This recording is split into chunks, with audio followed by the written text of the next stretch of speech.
ஆண்டின் தொடக்கத்தில் ஆளுநர் உரையாற்றுவது என்பது சட்டமன்ற மரபு. அரசின் கொள்கை அறிக்கையாக அமைச்சரவை தயாரித்து தருவதை அப்படியே இந்த மன்றத்தில் வாசிக்க வேண்டியது ஆளுநரின் கடமை. ஆனால் ஆளுநர் அவர்கள் தனது அரசியல் நடவடிக்கைகளின் தொடர்ச்சியாகவே இம்மாமன்றத்தை பயன்படுத்திக் கொண்டாரோ என்று கருதும் வகையில் நடந்து கொண்டார். இது எங்களை அல்ல, நூற்றாண்டு பாரம்பரியம் கொண்ட தமிழ்நாடு சட்டமன்றத்தையே அவமானப்படுத்தும் செயல் அல்லவா? கோடிக்கணக்கான தமிழ்நாட்டு மக்கள் அலட்சியப்படுத்தும் காரியம் அல்லவா?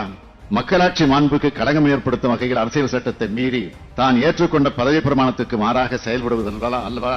எங்களை பொறுத்தவரை இதுபோன்று எத்தனையோ தடைகளை உடைத்து எழுந்து வந்தவர்கள். தடை கற்கள் உண்டென்றால் அதை உடைக்கும் தடந்தோள்கள் உண்டு என்பதை 75 ஆண்டுகளாக மெய்ப்பித்து காட்டி வரும் இயக்கத்தின் தலைமை பொறுப்பில் இருப்பவன் என்ற தகுதியோடு சொல்கிறேன். நான் ஸ்டாலின், அதுவும் முத்துவேல் கருணாநிதி ஸ்டாலின்.